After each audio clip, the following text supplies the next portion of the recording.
اور کس قدر بے حیا اور بے شرم ہو گئے لوگ. بازاروں میں مطالبات کی لسٹیں چھپی ہوئی. اب کسی نے مجھے کہا تو مجھے تعجب ہوا. میں نے ایک طالب علم سے کہا کہ دیکھو چار مینار پہ جاؤ بازار میں، اگر کوئی لسٹ ملتی ہے تو لے کے آؤ جہیز کی مطالبات. تو وہ لے کے آیا. خوبصورت فولڈر ایک چھپا ہوا کور میں رکھا ہوا، نہایت خوبصورت، جیسے آپ گفٹ کور ہو، آپ کوئی ہدیہ دے رہے ہو کسی. ایسے کور میں لسٹ رکھی ہوئی اور چھپا ہوا ہے سب لائن سے کیا کیا چاہیے. نمبر 1 قرآن کریم با ترجمہ،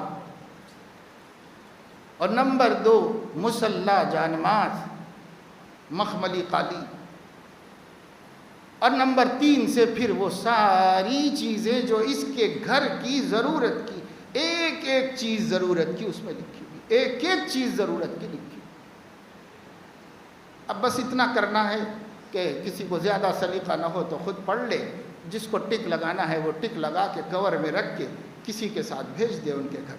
پہلے دعوت اڑا کے آئے، بچی کو اپنی بنا کے آئے، اب پھر اس کے بعد لسٹ بھیج دے اس کے گھر کہ بھائی اتنی بچی نہیں چاہیے، اس کے ساتھ یہ پورا سامان چاہیے، یہ پورا سامان.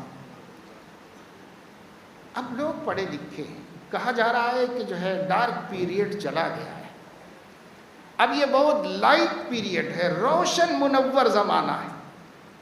اس منور زمانے میں لوگ تعلیم یافتہ ہیں، دانشور ہیں، پڑھے لکھے ہیں، ڈگری ہولڈر ہیں، عزت والے ہیں، حیثیت والے ہیں.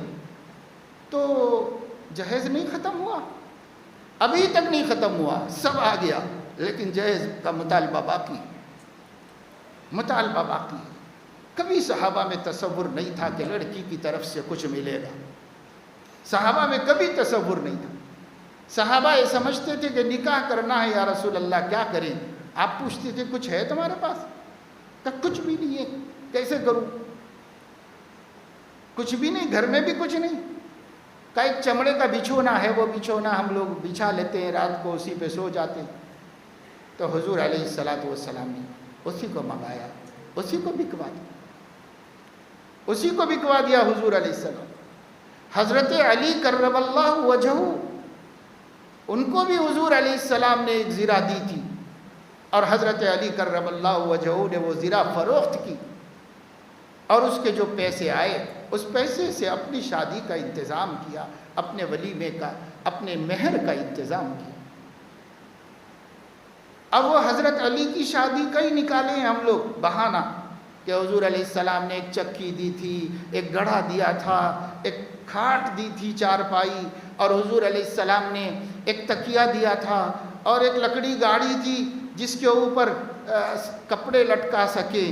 اور حضور علیہ السلام نے دو جہاں کے سردار کی بیٹی، جس کے لیے اللہ نے کہا تھا تم چاہو تو میں بطحہ مکہ کو سونے کی کر دوں. پورے پتھر، بطحہ کہتے ہیں اس زمین کو جہاں چھوٹے چھوٹے چھوٹے دور تک پتھر پھیلے ہوئے ہوتے، اس کو بطحہ کہتے ہیں. بطحہ مکہ کو آپ کے لیے سونے کی وادی بنا دوں. یا مدینے میں فرمایا کہ چاہو تو احد کے پہاڑ کو سونے کا پہاڑ بنا دوں. اگر نبی بنوا لیتے اللہ سے اور اپنی بیٹی کو ایک کھجور کی لکڑیوں کی کھاٹ دینے کے بجائے سونے کی پلنگ دیتے تو ہمارے نبی کے لیے ذرا مشکل نہیں تھا. آپ نہیں دے سکتے ہوں گے لیکن نبی سب دے سکتے تھے. سونے کی چاندی کی اینٹوں کا گھر بنا کے دے سکتے تھے نبی. جس کو اللہ نے یہ پیشکش کی تھی اس کو کیا مشکل تھی. لیکن ان کے سینے میں دل تھا اور وہ سوچتے تھے میں تو کر لوں گا لیکن میرے امت کے غریب کہاں سے کر سکیں گے، اور میرے امت کے غریبوں کے دل ٹوٹ جائیں گے، ان کی بیٹیاں بیٹھی رہ جائیں گی، اور وہ بیچلر جنازے اٹھ جائیں گے ان لوگوں کی، اور ان کا کوئی بھی نہیں ہوگا. حضور علیہ السلام کو سب پتا تھا کیا کرنے والی یہ امت. آپ نے ایسا سادہ مظاہرہ کیا کہ ایک سلم بستی میں ٹوٹی جھوپڑی میں رہنے والا بھی اپنی بیٹی کی شادی سیدہ فاطمہ کی شادی کے معیار سے کر کے دے سکتا ہے، ان کے معیار کی شادی کر کے دے سکتا ہے. اور نبی کے معیار سے زیادہ کس کا معیار ہے جس کو ہم اسوہ بنائیں، نمونہ بنائیں؟ لقد کان لکم فی رسول اللہ اسوۃ حسنہ۔ لیکن ہم اس کے لیے کہاں آمادہ ہیں، ہم اس کے لیے تیار نہیں۔ کہا جا رہا تھا جہیز جاہلوں کے دور میں تھا، تو پڑھے لکھے کے دور میں کہاں سے آ گیا؟ کتنے حادثات ہو رہے ہیں، روز روز ہو رہے ہیں۔ ایک آدھ واقعہ میڈیا میں آتا ہے، وہ ایشو بنتا ہے، لیکن یہ گھر گھر قصے ہیں، روز روز کے قصے ہیں۔ کتنی بیٹیاں انبیاہی اس لیے بیٹھی ہوئی ہیں کہ ان کا باپ ہونے والے داماد کے مطالبات کو پورا نہیں کر سکتا۔ ہر آنے والا کچھ اپنے پیچھے لگا کے جا رہا ہے اور وہ اتنا نہیں دے سکتا، اور صبر کرو، اور صبر کرو، اور صبر کرو۔ کیا راستے ہیں ہماری بیٹیوں کے واسطے؟ یا تو خودکشی کرو، یا کوئی چاہنے والے غیر مسلم کے ساتھ حرام کاریاں کرو اور ان کے ساتھ زندگی گزارو۔ ان بدکاریوں کے اور ان خودکشیوں کے ذمہ دار ہمارا نوجوان نہیں ہے، سماج کے نوجوان اس کے ذمہ دار نہیں، ان کے باپ اس کے ذمہ دار نہیں، ان کی مائیں اس کی ذمہ دار نہیں ہیں، سب ذمہ دار ہیں۔ مت مانگو میرے عزیزو، ایک پائی مت مانگو، کچھ نہیں چاہیے ہمیں، اور یہ دل سے بولو، دل سے دکھاوے کے لیے نہیں، دل سے بولو۔ اگر آپ بھیجیں گے بھی تو ہم قبول نہیں کریں گے۔ میں اس لائق ہوں کہ ایک پلنگ بستر خرید لوں گا، ایک الماری لے آؤں گا، ہماری ضرورت اس وقت پوری ہو جائے گی، آگے جیسے جیسے ضرورتیں بڑھیں گی اللہ پاک میں ہمارا ساتھ دے گا اور ہم کر لیں گے، گھر گرہستی بھی کر لیں گے آئندہ چل کے۔ صاف کہہ دو نا، صاف کہہ دو، اس میں کوئی کھوٹ نہیں ہونا چاہیے، ایسے کرنا چاہیے۔ برسہا برس سے بولتے بولتے بولتے بولتے آدمی کو شرم بھی آتی ہے ایک دوسرے کو کہتے کہتے۔ اللہ نے توفیق دی، 40 برس پہلے الحمدللہ ہمارے والدین کی سرپرستی اور تربیت سے میں نے نکاح لیا، لوگوں کو تقریریں کرتا رہا، تو الحمدللہ میں نے کچھ بھی نہیں لیا۔ اللہ پاک نے زندگی میں برکت عطا فرمائی، اولاد عطا فرمائی، اولاد کو آنکھوں کی ٹھنڈک بنائی، نیک بنایا، دین کی خدمتوں کی توفیق دی، عمر گزر رہی ہے اللہ کے بندوں کو ہدایت کا سبب بنتے ہوئے۔ یہ سب کسی غریب باپ کے اوپر بوجھ نہ ڈالنے کی برکت ہے۔ کسی غریب باپ، میرے خسر مرحوم مزدور تھے، مزدور آدمی تھے، یومیہ آمدنی کے اوپر ان کی زندگی تھی، روز کی مزدوری لا کے گھر چلاتے تھے۔ الحمدللہ اللہ کا کرم ہے کہ اللہ تبارک و تعالی شانہ نے کسی غریب باپ کے بوجھ نہ بننے کی برکتیں عطا فرمائی۔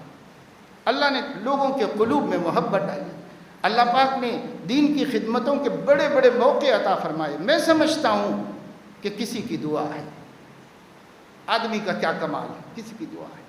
بچے ہمارے بڑے ہوئے، میں نے ہر بیٹے سے یہ کہا کہ بیٹا تم کو صرف 2 چیز کی ضرورت ہے، تمہارے کمرے میں بستر چاہیے، پلنگ چاہیے، اور ایک الماری چاہیے تمہارے اپنے کپڑے سامان وغیرہ رکھنے کے لیے۔ اس سے زیادہ ابھی تو نہیں چاہیے نا کچھ بھی، ابھی اتنے پہ اکتفا کرو، خود کر لو انتظام، اور کسی کے گھر سے ہم کوئی چیز نہیں لائیں، کوئی چیز کسی کے گھر سے نہیں لائیں۔ اور ہم نے ایسی لڑکی کو دیکھا، ایسی غریب، میں نے اس سے یہ کہا تم پیسہ خرچ کرو گے تو دیکھو تم اپنا مال خراب کرو گے، اپنا پیسہ خراب کرو گے، تمہارے گھر کی دہلیز سے تمہاری بیٹی کے علاوہ اور کوئی چیز نہیں جائے گی یہاں سے۔ اگر تم پیسہ خراب کر لو گے تم ذمہ دار ہو، میں ذمہ دار نہیں۔ اور ایسے ہی الحمدللہ کر کے لانے کی توفیق اللہ پاک نے دی۔ خوشحال ہیں، اللہ پاک خوشی کی زندگی دے رہا ہے، کوئی بہت دولت مند تو نہیں ہے لیکن خوشی، سکون، چین زندگی میں اللہ پاک عطا فرمائے۔ ہر ایک سے میں نے یہی کہا اور ہر ایک سے ہی عمل کرایا، اور کچھ دوسروں کے بچے جو ہمارے زیر پرورش رہے، ہماری سرپرستی میں رہے، ان سب کے بھی نکاح ایسے کرا کے لائے، اور سب کو خوش دیکھ رہا ہوں، سب خوش ہیں اپنی جگہ پر ماشاءاللہ۔ اللہ پاک نے ان کو زندگیوں میں اولاد دی ہے، خوشیاں دی ہیں، راحتیں دی ہیں۔ کرو، ہمت کرو، اللہ رب العزت دے رہے۔ میں مثال اپنی تو نہیں دینا چاہیے مگر اس لیے دے رہا ہوں کہ آپ 40 برس سے اس مسجد میں میری تقریریں سن رہے ہو، تو میں بول رہا ہوں اللہ نے توفیق دی کرنے کی بھی، اور اس پر عمل بھی کیا، اور اس کے برکتیں بھی دیکھ رہا ہوں، اور اس کی اللہ تعالیٰ کی مددیں بھی دیکھ رہا ہوں۔ آپ بھی کرو، ہمت کر کے دیکھو اللہ کیسی مدد فرماتا ہے۔ یہ جھوٹی باتیں نہیں، سچی بات نہیں چاہیے، نہیں چاہیے، بس صاف ستھری بات ہے۔ ہم مہر بھی دیں گے، ہم ولیمہ بھی کریں گے، ہم سب کریں گے، ہم آپ کا بوجھ نہیں بنیں گے، ہم آپ کے اوپر کوئی بوجھ نہیں ڈالیں گے، یہ نہیں۔ اور اگر کوئی بہت محتاج ہو، غریب آدمی ہو، اس کی کوئی ذرائع خود بھی نہ ہو اور اس نے مانگا بھی نہیں ہے اور کوئی بوجھ بھی نہیں ڈالا، صفائی سے منع بھی کر دیا ہے، پھر بھی اگر کوئی اس کو ملتا ہے تو اس کا مال تو نہیں ہے وہ، اس مال پر اپنی نیت خراب مت کرو۔ وہ مال سب اس نے اپنی بیٹی کے لیے دیا ہے، اس لیے اس کا مال سمجھو، اسے امانت سمجھو، اس پر نیت خراب مت کرو، اسے ضائع مت کرو، برباد مت کرو، اپنا کرو۔ سیدہ خدیجہ رضی اللہ تعالیٰ عنہ، حضور علیہ السلام کے گھر میں کیا کچھ نہیں تھا، حضرت خدیجہ کے گھر میں وہ پورے مکے کی سب سے دولت مند خاتون تھی۔ اس دور میں ہم تصور نہیں کر سکتے حضرت خدیجہ کتنی مالدار خاتون تھی، لیکن حضور علیہ السلام نے حضرت خدیجہ کے مال سے خود فائدہ نہیں اٹھایا، اپنی کمائی سے حضرت خدیجہ اور ان کے بچوں کو پالا حضور نے اپنی کمائی سے۔ ان پر کوئی بوجھ حضور علیہ السلام نے نہیں ڈالا، ان کا جو کچھ تھا وہ خیرات کروا دیا، ان سے ملے غلاموں کو آزاد کر دیا، ان سے ملی باندیوں کو آزاد کر دیا، ان سے ملے مال کو یتیموں، بیواؤں، غریبوں، مقروضوں کے قرضے ادا کرنے میں خرچ کر دیا۔ بیوی کے مال پہ ہمارے نبی نے نہیں، اپنی روٹی سے کی۔ حضور علیہ السلام نے خود محنت کی، یہ ہمارے لیے اسوہ حسنہ ہے۔ آج ایسے کیوں واقعات ہو رہے ہیں؟ سوچنے کی ضرورت ہے، غور کرنے کی ضرورت ہے۔